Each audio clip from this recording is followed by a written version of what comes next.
Assalamualaikum warahmatullahi wabarakatuh. Alhamdulillahirrabbilalamin. Apa kabar anak-anak semuanya? Hari ini kita bisa bertemu lagi. Ini pertemuan yang ketiga ya.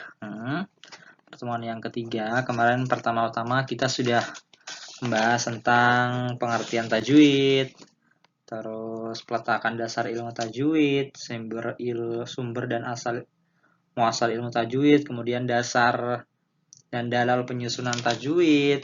Ya, kita sudah bahas semuanya. Dalil-dalil kewajiban baca tajwid dalam Al-Quran, terus dalil-dalil as-sunnahnya juga udah kita pelajarin. Nah, sekarang pertemuan kali ini kita akan membahas tentang sejarah diturunkannya Al-Quran. Ya, sebelum kita mulai pembelajaran ini, mari kita membaca doa dengan harapan semoga pembelajaran jarak jauh kita ini dapat bermanfaat dan kalian dapat paham ilmunya, bisa kalian pahami, bisa kalian praktekkan dalam sehari-hari ya. Ala hadini ya solihah al-fatihah. Baik, pertemuan kali ini kita langsung membahas tentang sejarah diturunkannya Al-Quran ya. Islam merupakan salah satu agama yang memiliki banyak sekali penganutnya ya, itu adalah Islam. Setiap umat beragama pasti memiliki kitab suci masing-masing. Salah satunya yaitu Al-Quran, yang tentunya sudah kita ketahui bahwa Al-Quran ini merupakan kitab suci umat Islam. Al-Quran merupakan wahyu Allah Subhanahu wa Ta'ala yang diturunkan kepada Nabi Muhammad SAW, yang dengan membacanya saja merupakan suatu ibadah. Jadi hanya dengan membaca Al-Quran saja itu sudah dihitung ibadah. Ya. Untuk itu, kita sebagai umat Muslim harus mengetahui bagaimana sejarah turunnya Al-Quran. Al-Quran ini merupakan kitab suci yang mulia. Tidak ada satupun kitab suci di dunia ini yang mendapat perhatian banyak orang tuh nggak ada.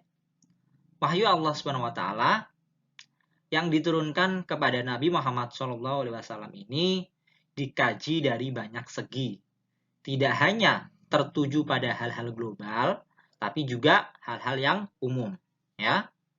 Tapi juga rincian persoalan secara lengkap, ya. Nggak cuma global, umum, tetapi juga ada perincian persoalan secara lengkap. Untuk itu, kalian sebagai umat Muslim harus mengetahui bagaimanakah sejarah turunnya Al-Quran. Allah Subhanahu wa Ta'ala menurunkan ayat pertama, yaitu Al-Quran, pada bulan Ramadan. Ya. Ayat pertama Al-Quran ini diturunkan pada bulan Ramadan. Meskipun ada sejumlah perbedaan. Namun, kebanyakan ulama atau mayoritas ulama berpendapat bahwa ayat pertama Al-Quran diturunkan pada 17 Ramadan atau 13 tahun sebelum Hijriyah. Ya, dipercaya sebagai malam nuzulul Quran atau turunnya Al-Quran, yaitu pada 17 Ramadan. Sebagian lagi meyakini tanggal tersebut bertepatan dengan 10 Agustus 610 Masehi. Ya, jadi ada yang meyakini 17 Ramadan, 13 tahun sebelum Hijriah, atau bertepatan lagi dengan 10 Agustus 610 Masehi. Al-Quran diturunkan oleh Allah Subhanahu wa Ta'ala melalui malaikat Jibril kepada Nabi Muhammad SAW di Gua Hira, ya, di Gua Hira, di sebuah gua, itu namanya Gua Hira, yaitu ada di Mekah, Saudi Arabia. Setelah itu, Al-Quran turun secara berangsur-angsur selama kurang lebih 23 tahun, ya. Berangsur-angsur selama kurang lebih 23 tahun. Sebagian lagi ada yang meriwayatkan bahwa Al-Quran ini turunnya selama 22 tahun, 2 bulan, 22 hari. Ya, kalau tadi ada yang mengatakan berangsur-angsur selama 23 tahun kurang lebih. Tapi ada lagi yang meriwayatkan turunnya kurang lebih ya 22 tahun, 2 bulan, 22 hari. Pokoknya serba 2. Ya. Selama itu Al-Quran difirmankan oleh Allah SWT kepada Nabi Muhammad sebanyak 30 juz. Ya. Ingat, 30 juz diturunkannya. Ya, tapi berangsur-angsur. Ada yang 23 tahun, ada yang mengatakan 22 tahun, 2 bulan, 22 hari. Yaitu 30 juz pokoknya intinya semuanya. Atau kurang lebih ada 114 surah. Dalam Al-Quran itu ada 114 surah atau sekitar 6.666 ayat. Ya. Di Al-Quran itu sebanyak itu. Ada surah 114 surat, ada 6.666 ayat. Al-Quran sendiri turunnya ada di 2 tempat, yaitu ada di Mekah, yaitu biasanya disebut dengan ayat Makiyah, dan ada lagi di Madinah, disebut yaitu ayat Madaniyah. Jadi diturunkan di 2 tempat, yaitu Mekah dan Madinah. Kalau di Mekah namanya biasanya disebut ayat Makiyah, kalau di Madinah disebutnya ayat Madaniyah. Periode Mekah pertama selama 4 sampai dengan 5 tahun. Pada masa ini dakwah Islam masih terbatas pada ruang lingkup yang kecil, ya. Pada periode Mekah 4 sampai 5 tahun ini ruang lingkupnya dakwah Islam masih kecil, ya. Dan ayat yang diturunkan pun pada umumnya membahas tentang pelajaran bagi Rasulullah Shallallahu alaihi wasallam untuk membentuk kepribadiannya, ya. Jadi ruang lingkupnya kecil, cuma membahas tentang kepribadian Rasulullah Shallallahu alaihi wasallam, yaitu untuk membentuk kepribadiannya. Ya. Pembahasan tentang dasar-dasar akhlak Islamiyah. Ya. Pembahasan tentang dasar-dasar akhlak Islamiyah, terus pengetahuan tentang sifat-sifat Allah, ya, yang ada 20, Allah wujud itu, serta bantahan mengenai pandangan-pandangan hidup di masyarakat jahiliyah waktu itu, ya. Jadi untuk bantahan mengenai pandangan-pandangan hidup di masyarakat jahiliyah itu. Merangkum periode Mekah kedua selama 4 sampai dengan 9 tahun. Pada masa ini dakwah Islam sudah mulai terbuka. Nah, pada masa ini sudah mulai terbuka tuh 4 sampai 9 tahun. Pada masa ini dakwah Islam sudah mulai terbuka.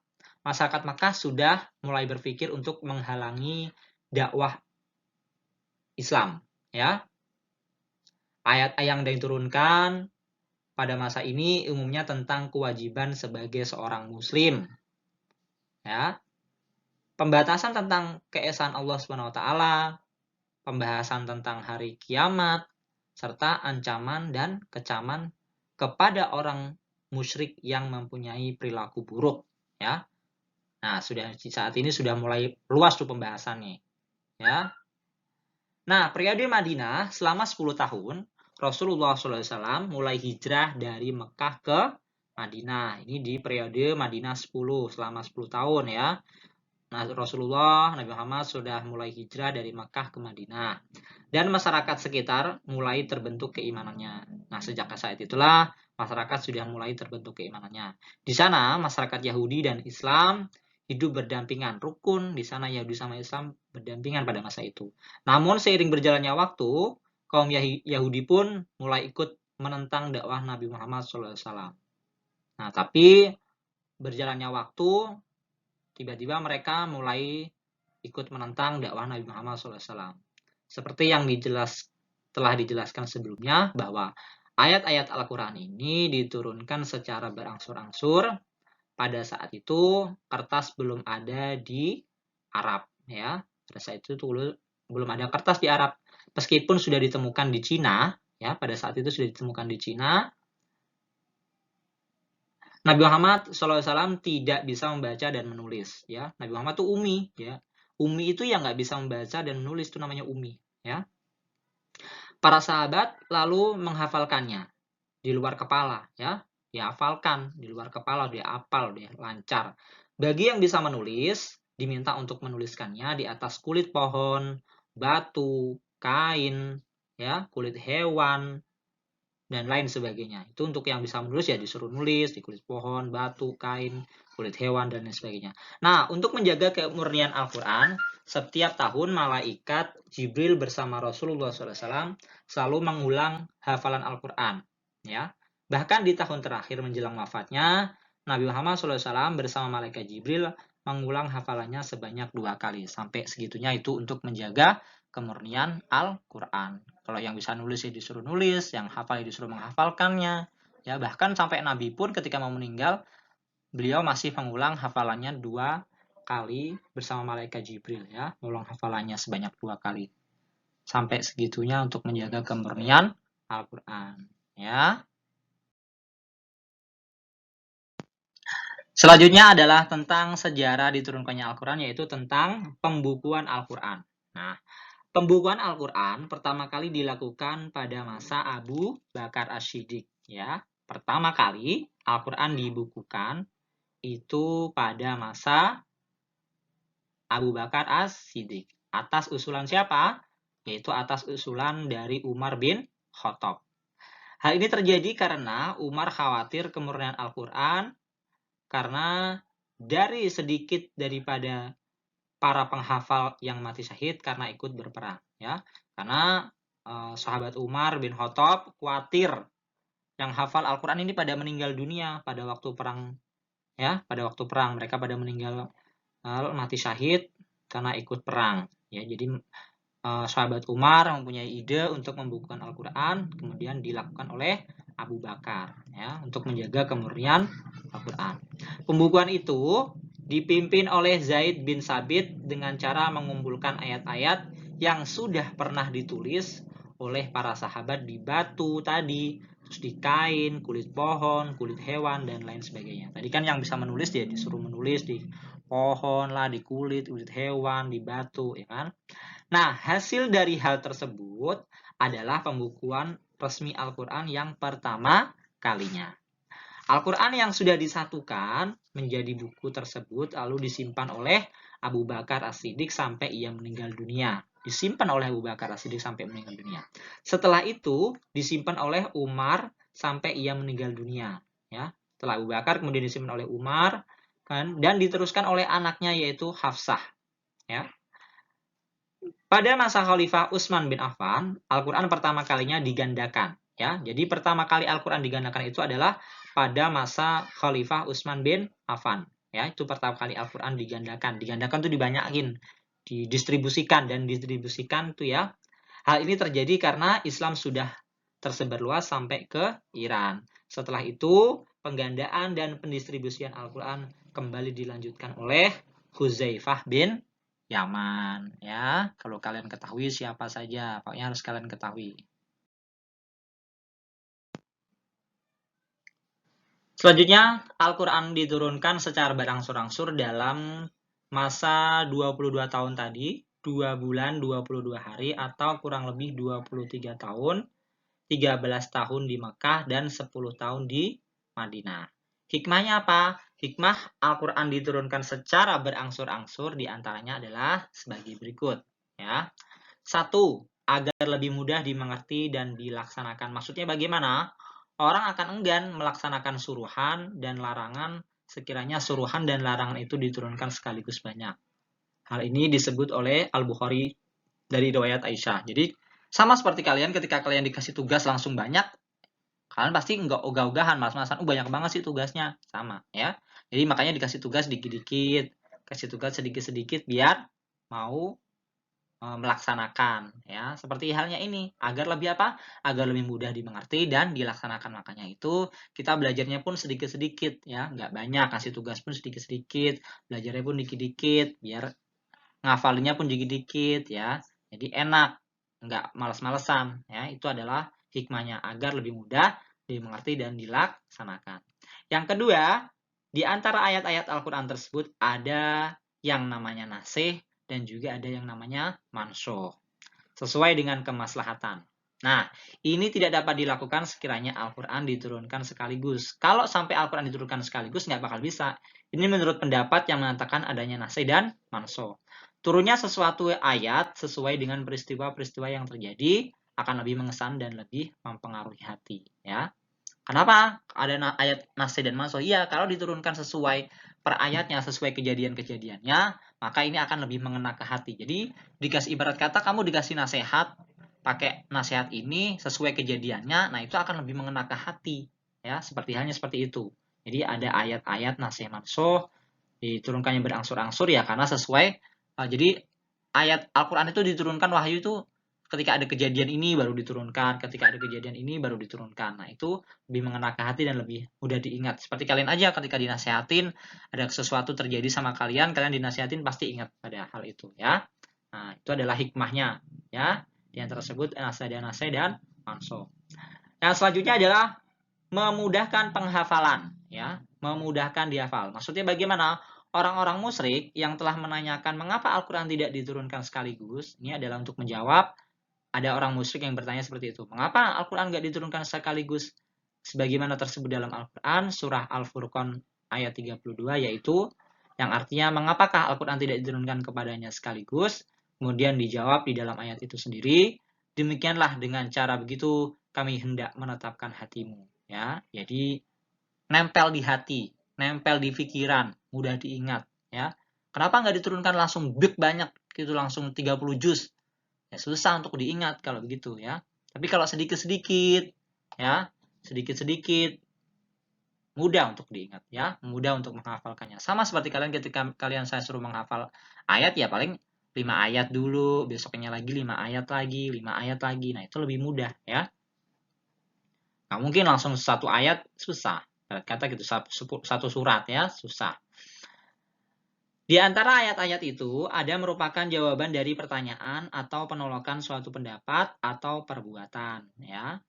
Sebagaimana dikatakan oleh Ibnu Abbas radhiyallahu anhu, hal ini tidak dapat terlaksana kalau Al-Qur'an diturunkan sekaligus. Nah, hikmahnya lagi karena apa? Karena di situ ada ayat-ayat merupakan dari jawaban sebuah pertanyaan atau penolakan suatu pendapat atau perbuatan. Makanya dari itu diturunkannya secara berangsur-angsur ya, enggak secara langsung semuanya. Karena ya untuk jawab pertanyaan atau menjawab penolakan atau juga ada pendapat atau perbuatan. Ya, seperti itu.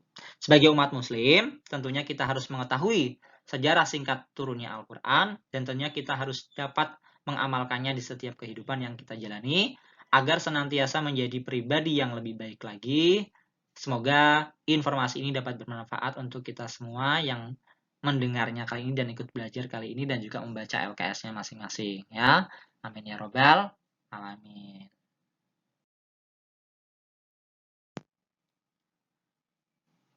Al-Quran mempunyai nama dan sebutan yang lain yang juga menunjukkan fungsinya ya. Al-Quran ini juga mempunyai nama dan sebutan lain yang menunjukkan fungsinya. Di antaranya apa?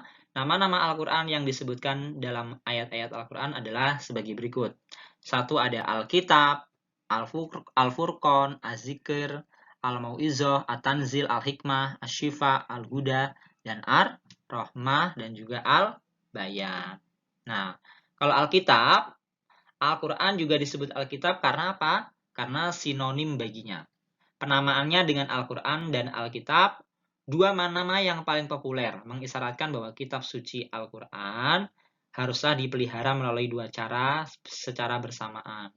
Tidak dengan salah satu saja, yaitu melalui hafalan, yaitu hifzuhu fi as-sudur, dan melalui tulisan, yaitu hifzuhu fi as-sudur. Allah SWT berfirman, Bismillahirrahmanirrahim. Dzalikal kitabu la raiba fihi hudan lil muttaqin. Al-Baqarah ayat kedua. Bisa kalian lihat di Al-Quran ada ya. Kenapa itu dinamakan Alkitab. Kemudian dinamakan Al-Furqan karena Al-Furqan memiliki nama Al-Furqan karena memiliki fungsi sebagai pembeda. Kenapa dinamakan Al-Furqan? Ya, karena memiliki fungsi sebagai pembeda atau pemisah yang tegas antara hak dan batil, ya. Antara benar dan salah serta antara baik dan buruk. Jadi itu kenapa dinamakan Al-Furqan, yaitu untuk memisah atau pembeda antara yang baik dan yang salah, antara yang batil dan yang hak, antara yang baik dan buruk, ya. Firman Allah SWT dalam Al-Furqan ayat pertama, Bismillahirrahmanirrahim. Tabarakalladzi nazzala al-furqana 'ala 'abdihi liyakuna lil 'alamin nadhira. Ya. Bisa kalian lihat Al-Furqan ayat pertama, ya, pembeda. Selanjutnya adalah Az-Zikr atau pemberi peringatan, Az-Zikru, ya. Al-Quran disebut sebagai Az-Zikru karena memiliki fungsi sebagai peringatan. Az-Zikru juga berarti Asy-Syarafah atau kemuliaan, sebagaimana terdapat dalam firman Allah SWT dalam surat Az-Zukhruf ayat 44, Bismillahirrahmanirrahim. Wa innahu ladzikrul laka wa liqaumik fasawfa tus'alun. Ya, bisa kalian lihat. Kemudian ada al-mau'izah atau pemberi nasihat. Mau'izah hasanah biasanya gitu ya. Dan disebut al-mau'izah karena apa? Karena Al-Qur'an merupakan pelajaran atau nasihat Allah Subhanahu wa taala sesuai dengan firman Allah dalam surat Yunus ayat 57. Bismillahirrahmanirrahim. Ya ayyuhan nasu qad ja'atkum mau'izatum min rabbikum wa shifaa'un lima fis sudur wa hudan wa rahmatul lil mu'minin. Ya. Ada lagi At-Tanzil. Kenapa dinamakan At-Tanzil? Karena kitab suci yang diturunkan oleh Allah SWT kepada Nabi Muhammad SAW melalui malaikat Jibril. Ya, kenapa dinamakan At-Tanzil? Karena kitab suci yang diturunkan oleh Allah SWT kepada Nabi Muhammad ini melalui malaikat Jibril. Dasarnya mana? Yaitu pada Asy-Syu'ara ayat 192. Bismillahirrahmanirrahim. Wa innahu latanzilu rabbil alamin. Ya. Kemudian ada lagi disebut dengan al-hikmah, nama al-hikmah. Kenapa disebut sebagai al-hikmah? Karena segala yang terkandung di dalam Al-Qur'an merupakan kebijaksanaan. Seperti firman Allah SWT dalam surat Al-Isra ayat 39. Bismillahirrahmanirrahim. Dzalika mimma auha ilaika rabbuka minal hikmah wa la taj'al ma'allahi ilahan akhar fatulqa fi jahannam maluman madhura. Ya. Kemudian ada lagi asy-syifa, yaitu obat. Kenapa disebut asy-syifa? Karena dalam Al-Quran terdapat keistimewaan untuk mengobati berbagai macam penyakit, baik yang bersifat lahir maupun batin. Yakin bahwa Al-Quran adalah bisa menjadi obat. Ya. Seperti dalam firman Allah dalam surah Yunus ayat 57. Bismillahirrahmanirrahim. Ya ayyuhan nasu qad ja'atkum mau'izatum min rabbikum wa shifaa'un lima fis sudur wa hudaw wa rahmatan lil mu'minin. Ada lagi al-huda. Kenapa disebut al-huda? Karena berfungsi sebagai petunjuk dan pedoman bagi manusia untuk meraih kebahagiaan di dunia maupun di akhirat. Sesuai dengan firman Allah dalam surat Al-Jin ayat 13. Bismillahirrahmanirrahim. Wa anna lamma sa'ibinal huda amanna bih wa may yu'min bi rabbih fala yakhafu bahsyan wala rahaqa. Ya. Kemudian ada lagi ar-rahmah. Disebut ar-rahmah karena Al-Quran berfungsi sebagai petunjuk dan karunia bagi umat manusia dan alam semesta. Sebagaimana dalam firman Allah surat An-Naml ayat 77.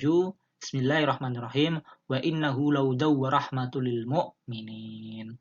Kemudian disebut lagi al-bayan karena berfungsi sebagai penjelas dan penerang bagi orang-orang yang bertakwa kepada Allah Subhanahu wa taala. Ya. Allah berfirman dalam surat Ali Imran, Bismillahirrahmanirrahim, hada bayanul linnasi wa hudaw wa mau'izatul lil muttaqin. Semoga kalian mengerti kenapa bisa disebut Alkitab, kenapa disebut Al-Furqan, kenapa disebut Az-Zikru, Al-Mau'izah, At-Tanzil, Al-Hikmah, Asy-Syifa, Al-Huda, Ar-Rahmah, dan Al-Bayan. Kalian pahami semuanya ya. Selanjutnya adalah keistimewaan Al-Quran. Yang perlu kita ketahui adalah keistimewaan Al-Quran. Al-Quran merupakan kitab suci yang paling sempurna dibandingkan kitab-kitab suci sebelumnya. Ya, Al-Quran ini menjadi pedoman hidup bagi seluruh umat manusia hingga akhir zaman. Al-Quran sebagai kitab suci paling akhir memiliki banyak keistimewaan. Apa aja keistimewaannya itu? Keistimewaan yang dimiliki Al-Quran antara lain adalah sebagai berikut. 1.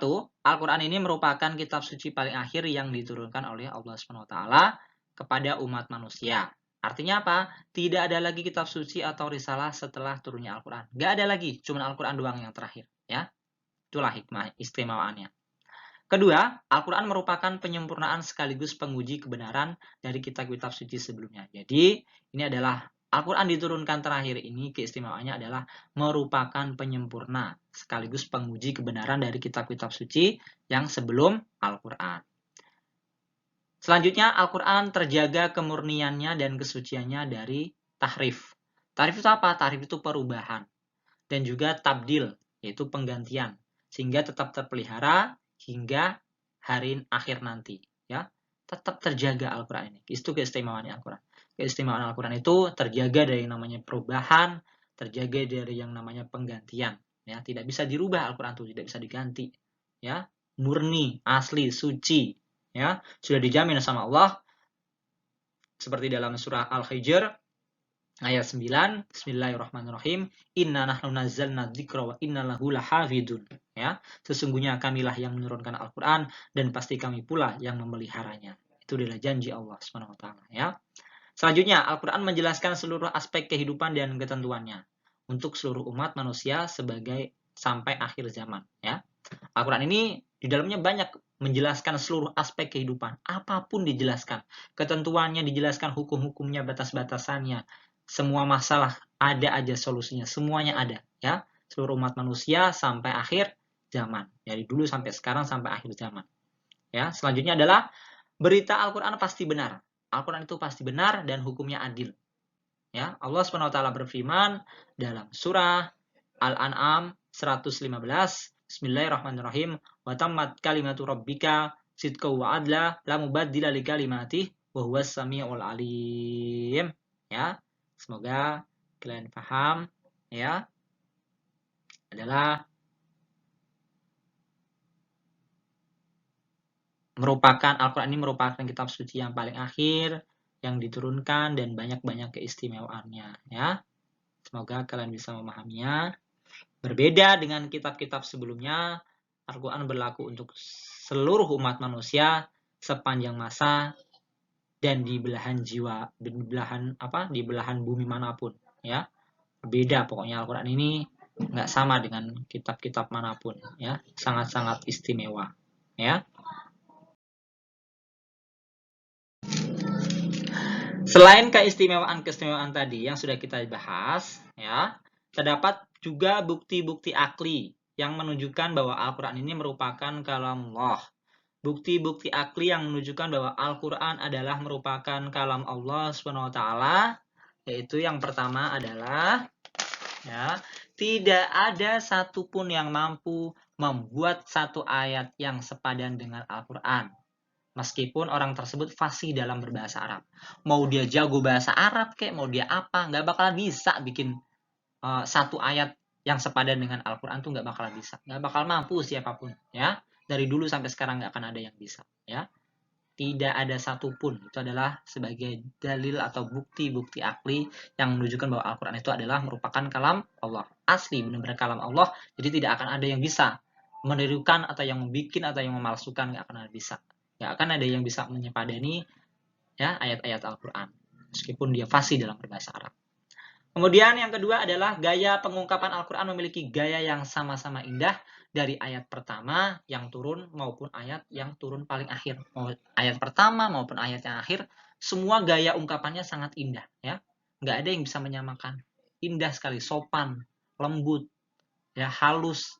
Nggak pernah ada kata-kata kasar di dalam Al-Qur'an, ya. Yang ketiga adalah kebenaran yang terdapat dalam Al-Qur'an, misalnya kekalahan bangsa Romawi oleh bangsa Persia dan juga sebaliknya, ya. Dapat kebenaran di dalam Al-Qur'an bahwa kekalahan udah dibahas, kekalahan bangsa Romawi dan juga bangsa Persia dan juga sebaliknya.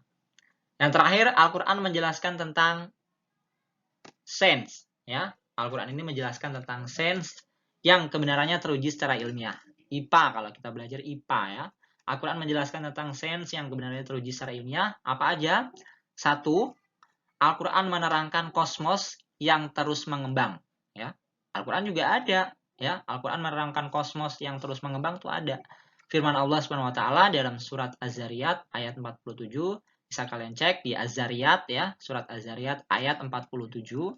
Was-samaa'a bainana bi'aidin wa inna lamusiun. Dan langit kami bangun dengan kekuasaan kami dan kami benar-benar meluaskannya, ya. Allah Al-Qur'an menerangkan kosmos yang terus mengembang sesuai dengan firman Allah dalam Az-Zariyat ayat 47. Kemudian yang kedua adalah mengenai sains, kebenaran sains yang teruji secara ilmiah, yaitu matahari adalah planet yang bercahaya, sedangkan cahaya bulan adalah pantulan dari matahari, ya. Ini menurut Al-Qur'an loh, ya. Beda mungkin dengan IPA, beda yang kalian pelajari. Matahari menurut Al-Quran adalah planet yang bercahaya, sedangkan cahaya bulan adalah pantulan dari matahari. Sebagaimana dalam firman Allah, kalau kalian ragu ya kalian dosa. Ini sudah Al-Quran sudah ada menerangkan. Dalam surat Yunus ayat kelima, Bismillahirrahmanirrahim. Walladzi ja'ala samsa diya'an wal qamara nuran wa qaddarahu manazila li ta'lamu 'adadas sinina wal hisab. Ma khalaqallahu dzalika illa bil haqq yufassirul ayati liqaumi ya'lamun. Ya, dalam surah Yunus ayat kelima menerangkan bahwa planet matahari itu adalah planet yang bercahaya, sedangkan cahaya bulan adalah pantulan dari matahari. Ya, yang nggak tahu kalau kalian belajar IPA-nya bagaimana, tapi di Al-Quran seperti itu. Ya, ini sense yang teruji secara ilmiah.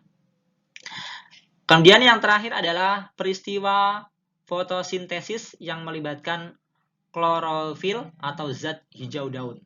Ya, ada di dalam Al-Quran juga ada peristiwa fotosintesis yang melibatkan klorofil atau zat hijau daun. Ya, bukan hijau daun grup.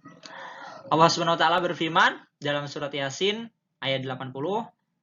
Bismillahirrahmanirrahim. Alladzi ja'ala lakum minas sajaril akhdari an-nara fa idza antum minhu tuqidun. Ya. Dalam surat Yasin yang kalian sering baca itu, ya, ini adalah semua adalah bukti-bukti akli yang menunjukkan bahwa Al-Qur'an merupakan kalam Allah Subhanahu wa taala. Selanjutnya, kedudukan Al-Qur'an sebagai pedoman hidup, ya. Al-Quran ini diturunkan sebagai pedoman hidup bagi seluruh umat manusia, mengandung motivasi kependidikan bagi umat Islam. Di dalam Al-Quran, di dalam Islam, Al-Quran memiliki kedudukan antara lain sebagai berikut. 1. Al-Quran sebagai sumber berbagai disiplin ilmu keislaman. Antaranya apa saja? Yaitu ilmu tauhid, teologi, ya. Ilmu tauhid itu teologi, kemudian ilmu hukum, ilmu tasawuf, ilmu filsafat Islam, ilmu sejarah Islam, SKI, dan ilmu pendidikan Islam, ya. Jadi Al-Quran ini sebagai sumber berbagai disiplin ilmu. Itu adalah kedudukan Al-Quran sebagai pedoman hidup. Ya, pertama adalah sebagai sumber berbagai disiplin ilmu keislaman. Yang kedua, kedudukan Al-Quran sebagai pedoman hidup adalah Al-Quran sebagai wahyu Allah. Ya, Al-Quran ini sebagai wahyu Allah, yaitu apa? Seluruh ayat Al-Quran adalah wahyu Allah SWT. Ya, nggak bisa diragukan bahwa seluruh ayat Al-Quran ini adalah wahyu Allah SWT. Ya. Yang ketiga, Kitabul Naba wal Ahbar. Artinya bagaimana? Yaitu pemberi berita dan juga kabar. Artinya Al-Quran ini merupakan kabar yang dibawa Nabi Muhammad SAW, ya, yang datang dari Allah SWT dan disebarkan kepada manusia. Ya, semuanya sudah dijelaskan. Ya. Pokoknya itulah kedudukan Al-Quran sebagai pedoman hidup manusia. Kemudian, sebagai kedudukan Al-Quran sebagai pedoman hidup adalah minhajul hayah atau pedoman hidup. Artinya bagaimana? Artinya Al-Quran menjadi rujukan bagi setiap permasalahan yang dihadapi. Al-Quran ini sebagai rujukan, ya, atau sebagai solusi lah katakanlah. Sebagai solusi permasalahan, sebagai solusi pemecah masalah, ya. Jadi solusi pemecah masalah kayak pegadaian. Enggak lah, salah lah. Ya pokoknya intinya Al-Quran adalah solusi kehidupan kita semua, ya. Pedoman hidup, menjadi rujukan bagi setiap permasalahan yang dihadapi oleh manusia, ya. Kita rujukannya pokoknya Al-Quran kalau ada masalah, ya. Yang selanjutnya adalah Al-Quran sebagai suatu bersifat abadi. Artinya bagaimana? Al-Quran itu tidak akan terganti oleh kitab apapun sampai hari kiamat. Baik itu sebagai sumber hukum, sumber ilmu pengetahuan, dan lain-lain. Pokoknya nggak akan pernah terganti. The one and only. Al-Quran adalah satu-satunya sesuatu yang bersifat abadi. Ya, tidak akan terganti. Ya, itulah Al-Quran. Selanjutnya Al-Quran dinukil secara mutawatir. Artinya bagaimana dinukil secara mutawatir? Artinya Al-Quran ini disampaikan kepada orang lain secara terus-menerus oleh sekelompok orang yang tidak mungkin bersepakat untuk berdusta karena banyaknya jumlah orang dan benda bedanya tempat tinggal mereka. Seperti kan kita kalau menyampaikan hadis mutawatir itu kan syaratnya pernah saya jelaskan dulu di kelas 8 itu bahwa syarat hadis mutawatir yaitu orangnya harus mutawatir, yaitu orangnya tidak berdusta, tidak ada kemungkinan untuk berdusta, taat, ya kan? Ya itulah syarat mutawatir, sama seperti ini, ya. Kemudian Al-Qur'an sebagai sumber hukum. Seluruh madhab sepakat Al-Qur'an sebagai sumber utama dalam menetapkan hukum. Dengan kata lain bahwa Al-Qur'an menempati posisi awal dari tertib sumber hukum dalam berhujjah, ya. Jadi pokoknya sumber sepakat, semua ulama madhab manapun sepakat bahwa Al-Quran ini adalah sumber utamanya dalam menetapkan suatu hukum. Ya, dengan kata lain bahwa Al-Quran ini menempati posisi awal dari tertib sumber hukum dalam berhujjah. Jadi Al-Quran baru hadis. Ya. Kemudian Al-Quran disampaikan kepada Nabi Muhammad SAW secara lisan. Artinya bagaimana? Artinya baik lafaz maupun maknanya ini dari Allah, ya. Lafaznya ya dari Allah, maknanya yang dari Allah. Karena kan Nabi Umi, ya. Apa yang disampaikan ya melalui makalah Jibril yaitu secara lisan, ya. Jadi menghafal Nabi Muhammad itu, ya, tidak mencatat. Kemudian Al-Quran termaktub dalam mushaf. Maksudnya bagaimana? Maksudnya bahwa setiap wahyu Allah SWT yang lafaz dan maknanya berasal dari Allah SWT yang termaktub dalam mushaf telah dibukukan, ya. Jadi apapun yang tertulis dalam mushaf, apapun yang termaktub dalam Al-Qur'an itu semuanya adalah wahyu Allah, lafaz dan maknanya memang berasal dari Allah SWT, ya. Sudah tertulis. Oke, sudah paham ya sampai sini? Kedudukan Al-Qur'an dalam hukum Islam. Al-Qur'an menempati kedudukan yang paling tinggi sebagai sumber hukum Islam karena Al-Qur'an merupakan firman Allah SWT. Al-Qur'an menjadi sumber rujukan dan dasar pertama dan utama dalam hukum Islam, ya. Ingat bahwa Al-Qur'an adalah sumber utama rujukan hukum Islam, dasar pertama, ya, dan utama dalam hukum Islam. Firman Allah SWT dalam surat An-Nisa, bisa kalian lihat, Bismillahirrahmanirrahim. Ya ayyuhalladzina amanu atiiullah wa atiiur rasul ulil amri minkum fa in tanaza'tum fi syai'in faradduhu ilallahi wa rasulih in kuntum tu'minuna billahi wal yawmil akhir dzalika khairu wa ahsanu ta'wila, ya. An-Nisa ayat 59. Sebagai sumber dari segala sumber hukum, Al-Qur'an memiliki isi kandungan yang lengkap dan menyeluruh. Kandungan hukum dalam Al-Qur'an dikelompokkan menjadi 3 bagian, ya. Yaitu apa saja? 1. Akidah atau keimanan. Maksudnya bagaimana? Yaitu keyakinan kuat di dalam hati yang terangkum dalam arkanul iman, yaitu iman kepada Allah. Artinya adalah Al-Quran ini sudah dikelompokkan menjadi 3 bagian kandungan hukum dalam Al-Quran, ya, yaitu hukum akidah dan keimanan, ya, tentang iman kepada Allah, ya, iman kepada malaikat, iman kepada kitab-kitab Allah, iman kepada Rasulnya, iman kepada hari akhir, serta iman kepada qada dan qadar. Ada 6, ya. Akidah atau keimanan adalah pondasi dasar yang harus dimiliki setiap mukmin. Dikatakan mukmin apabila mengimani ke-6 bagian arkanul iman ini. Kalau nggak mengimani ya nggak dikatakan iman, ya. Seutuhnya. Artinya bukan hanya meyakini tetapi juga menunjukkan perilaku, nggak cuma di bibir doang, tapi juga perilaku sehari-harinya, ya. Dalam kehidupan sehari-hari sesuai dengan apa yang telah diyakininya. Imannya, ya. Keimanan tersebut harus dilaksanakan secara beriringan. Orang yang tidak beriman disebut orang yang ingkar. Sesuai dengan firman Allah dalam surat An-Nisa 136, Bismillahirrahmanirrahim. Ya ayyuhalladzina amanu aminu billahi wa rasulihi wal kitabil ladzi nazzala ala rasulihi wal kitabi alladzi anzala min qabl wa may yakfur billahi wa malaikatihi wa kutubihi wa rusulihi wal yaumil akhir faqad dhalla dhalalan ba'ida. Shadaqallahul adzim. 100 ayat An-Nisa 136, ya. Itu adalah tentang akidah dan keimanan. Kandungan hukum, ya. Kandungan hukum dalam Al-Qur'an yang pertama, ya. Kandungan hukum tentang akidah dan keimanan. Yang kedua adalah kandungan hukum dalam Al-Quran adalah yang kedua adalah syariah atau ibadah. Hukum syariah atau ibadah berisi pedoman bagi tata cara beribadah dalam kepada Allah. Ada hukum-hukumnya di situ, ya. Tentang hukum syariah, tentang ibadah, tentang pedoman tata cara beribadah kepada Allah SWT. Seperti cara pelaksanaan sholat, puasa, zakat, haji, dan bentuk-bentuk ibadah yang lainnya.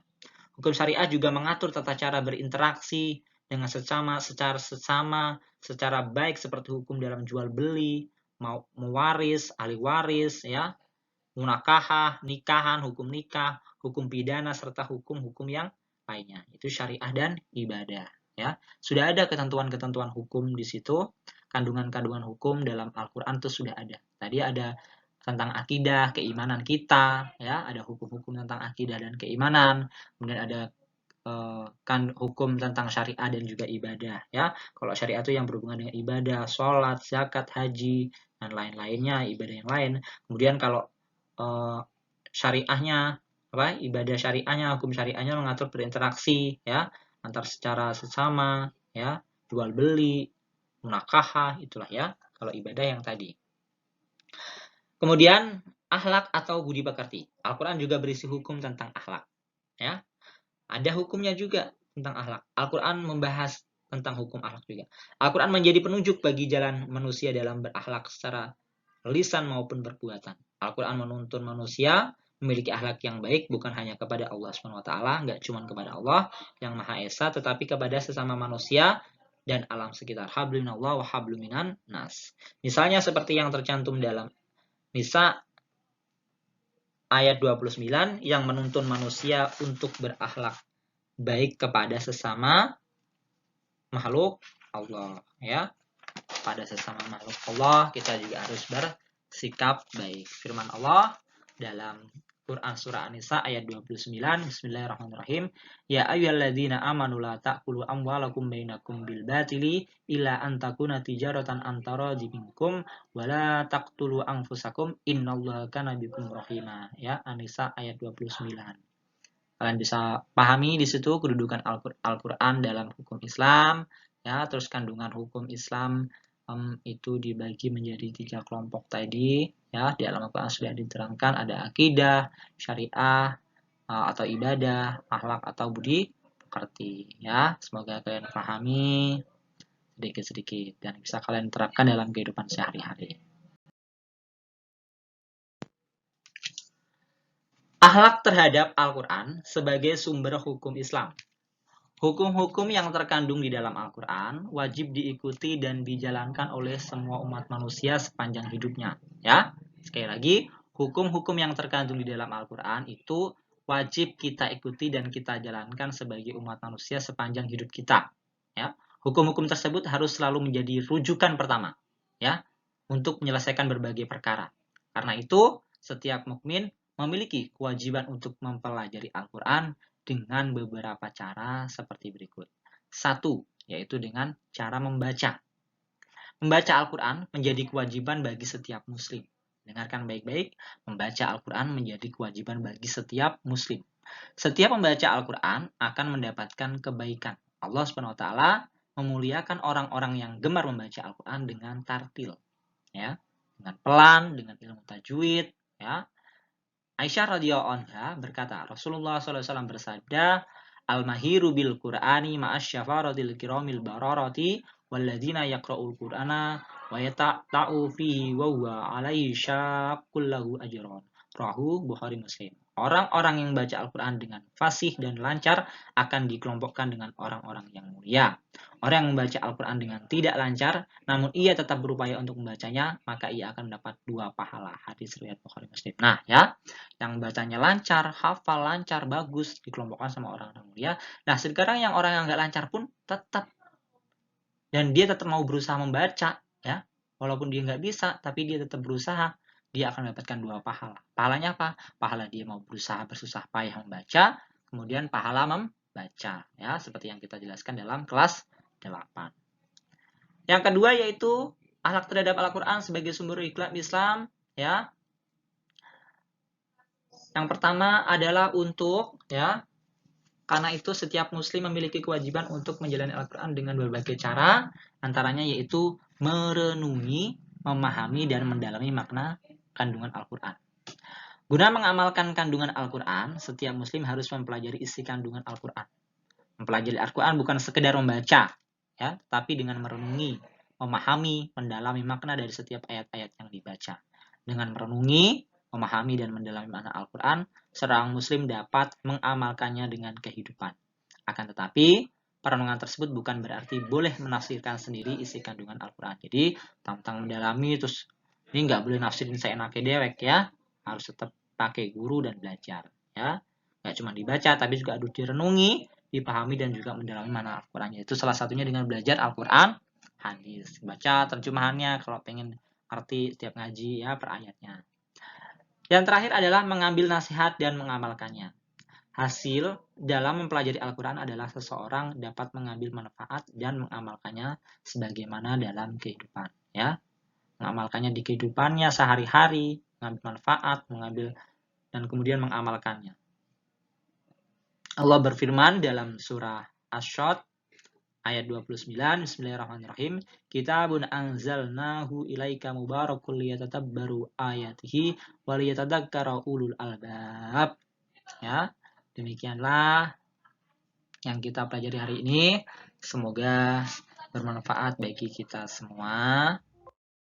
Akhirnya, ya, apa yang kita pelajari semuanya hari ini, kalian bisa memahami dan bisa mengamalkannya dalam kehidupan sehari-hari.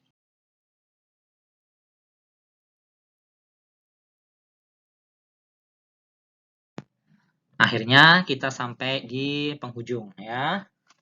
Hampir selesai, berarti minggu berikutnya kita belajar tentang mat ya. Hari ini kita sudah belajar banyak, semoga apa yang kita pelajari hari ini dapat bermanfaat bagi kita semua. Kalian bisa mengambil hikmahnya, bisa mengambil manfaatnya, bisa diterapkan dalam kehidupan sehari-hari ya. Jadi membaca Al-Quran, cintai Al-Quran, baca, renungi, dan pahami, dan praktekkan dalam kehidupan kita sehari-hari ya. Akhirnya wabillahi taufik wal hidayah. Assalamualaikum warahmatullahi wabarakatuh.